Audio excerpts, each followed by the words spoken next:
अंदर जो है इसको हाँ तुम रख कोमल भाटी, जिनका 63वीं रैंक से वो चयन हुआ है अपने संस्थान से आरजेएस की इस भर्ती के अंदर,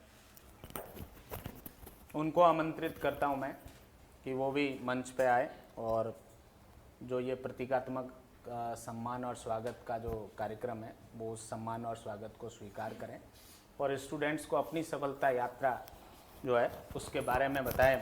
काफ़ी स्ट्रगल रहा कोमल का, जैसे जेएलओ का इंटरव्यू भी दिया, पिछला मेंस भी लिखा और ये भी है वो लिखा, और इससे पहले भी जो एलएलबी कौन से साल में कंप्लीट हुई? 2014 में। 2014 में। 2014 में एलएलबी होने के बाद 2022 में सिलेक्शन है वो हो रहा है, तो काफ़ी 7 से 8 साल का वो स्ट्रगल था। तो वो अपनी सफलता यात्रा के बारे में वो आपको बताएंगे और किस तरीके से इन्होंने जो है वो इस बार बेटर है वो प्रयत्न किया कि उसको है वो सक्सेस के रूप में बदला है। यस कोमल।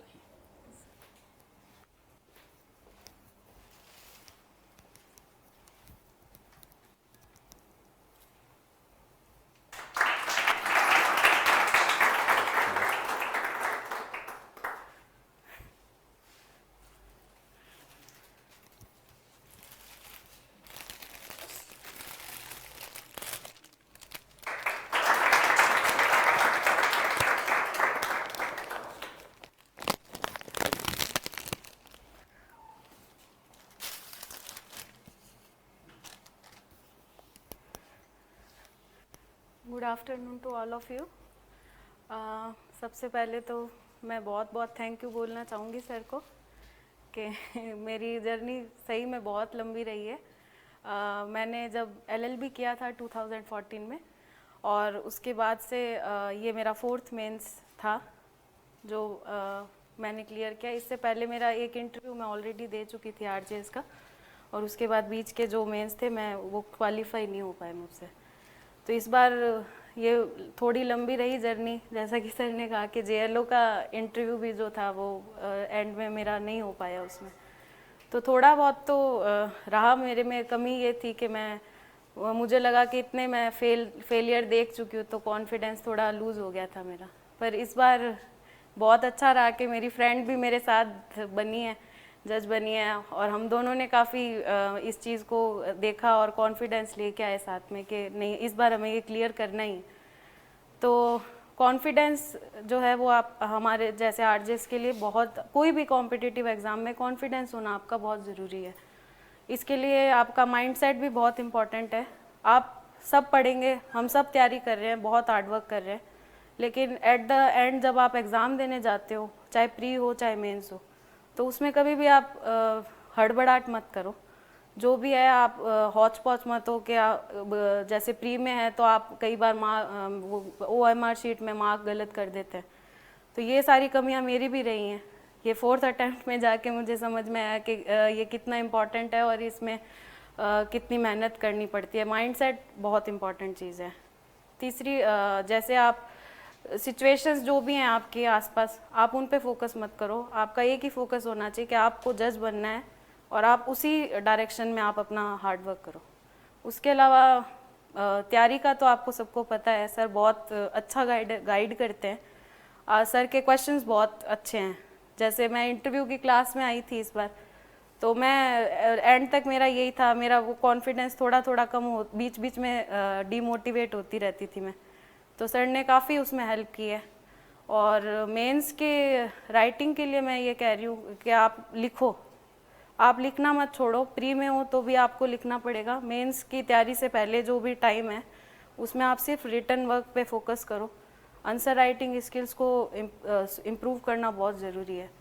और हिंदी इंग्लिश के लिए मैं कहूँगी कि आप जैसे हिंदी मीडियम के स्टूडेंट्स हैं तो उनको हिंदी पर तो वर्क करना ही पड़ेगा, क्योंकि ये श्योरिटी नहीं है कि आप हिंदी मीडियम से हो तो आप हिंदी के बहुत अच्छे ऐसे लिख पाओगे, ये बिल्कुल ज़रूरी नहीं है। और इंग्लिश का है तो इंग्लिश पे बिल्कुल फोकस करना पड़ेगा, क्योंकि बहुत अनसर्टेनिटी रहती है मार्क्स में। हमें नहीं पता चलता कि मार्क्स किस हिसाब से वो आपको दे रहे हैं, कंटेंट क्या है आपका। तो आपको इस पर बहुत वर्क करना पड़ेगा। इसके लिए काफ़ी सारी बुक्स हैं, वो आप गाइड लो उनकी। और प्रीवियस ईयर के क्वेश्चंस पेपर जितने भी प्री के हैं, मेंस के हैं, जितने भी सालों के हैं, इवन इस अलग स्टेट्स के भी हैं, तो आप उनको प्रिपेयर करो मेंस के लिए, तो क्योंकि उससे आपका बेसिक बहुत ज़्यादा क्लियर होगा। और कई बार ऐसे टॉपिक्स होते हैं जो हमें पता नहीं होते हैं और वो भी आ जाएं, क्योंकि आरजेएस का पेपर बहुत अनसर्टेनिटी से है। एक बार पैटर्न कुछ और आएगा, अगले साल कुछ पैटर्न और हो जाएगा, तो कुछ फिक्स नहीं है। बाकी हार्ड वर्क बहुत इम्पॉर्टेंट है, बहुत ज़्यादा, और अपना कॉन्फिडेंस लूज़ बिल्कुल नहीं होना चाहिए ना, मैं कहना चाहूँगी। आप लोगों को कुछ पूछना है कोमल से किसी प्रकार का, प्रीलिम्स मेंस और इंटरव्यू से रिलेटेड?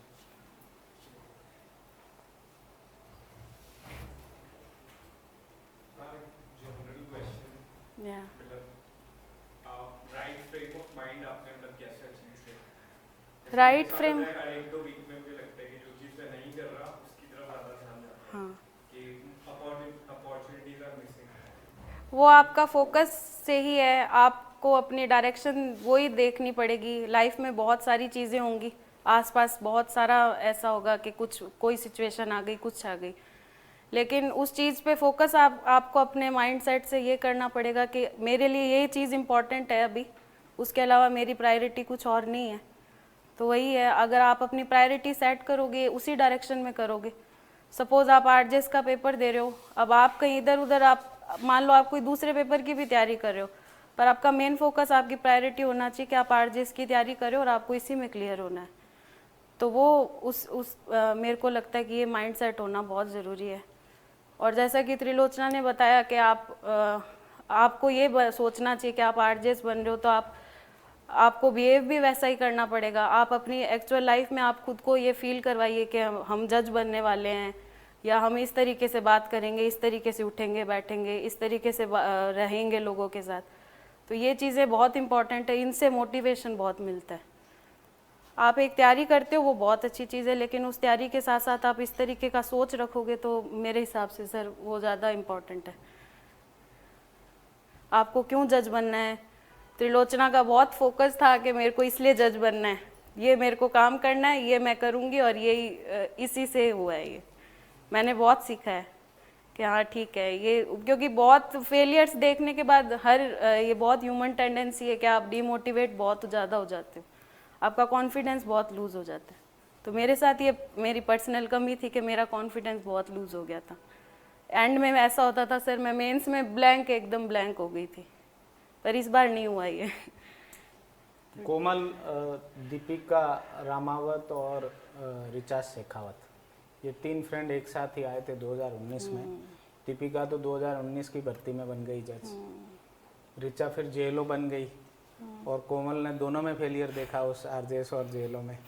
इस बार जो है वो लास्ट में कोमल भी बन गई और ऋचा भी बन गई इनके साथ, जो पहले जेएलओ में सेलेक्ट हुई और फिर वो आरजेएस में भी हो गई। तो इसलिए जो अच्छा प्रयास है वो करते हैं, अच्छा एफर्ट्स करते हैं।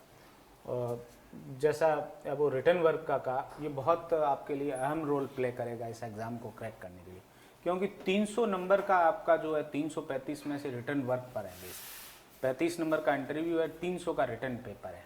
तो आप समझ सकते हैं कि 90% आपकी जो है वो सिलेक्शन ही रिटर्न वर्क में से है, तो वो कितना, और उसके नंबर जो है फाइनल सिलेक्शन में ऐड होते हैं।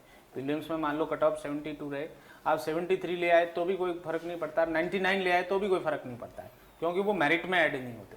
बट मेंस के नंबर मेरिट में ऐड होते हैं, वो सिलेक्शन के अंदर है, वो कंसिडरेशन में, तो उनका बहुत रोल है। और वो अभी से आप प्रैक्टिस करेंगे, इनिशियल क्लासेस से ही लिखने की प्रैक्टिस, सेक्शंस के टाइटल, चैप्टर्स के टाइटल, कंटेंट्स, केस लॉज के नाम, उनका 1 या 2 लाइन में उनका क्रक्स वगैरह, ऐसी हैबिट अभी से आप है वो बनाए रखेंगे। रफ रजिस्टर वगैरह में फेयर भी लिखो, वो आपको अपने हाथ से लिखी हुई चीज़ सबसे ज़्यादा याद रहती है और पकड़ भी है वो अच्छी रहती है उस पर, और उसका बार बार रफ रजिस्टर में प्रैक्टिस भी है वो करते रहे। तो इसलिए जो है वो हार्ड वर्क की है वो आवश्यकता, मेहनत की आवश्यकता है। और जिन जिन लोगों ने मेहनत की है उनको सफलता अर्जित हुई, किसी को फर्स्ट अटैम्प्ट में मिल गई, किसी को सेकंड अटैम्प्ट में मिली, और किसी ने लास्ट अटैम्प्ट तक भी यदि वो संघर्ष जारी रहा, रण क्षेत्र नहीं छोड़ा, तो लास्ट अटैम्प्ट में भी है वो किसी को, जब वो ओवरेज एटसेट्रा हो रहे थे उस समय तक भी है वो लोग सफल हुए। यस।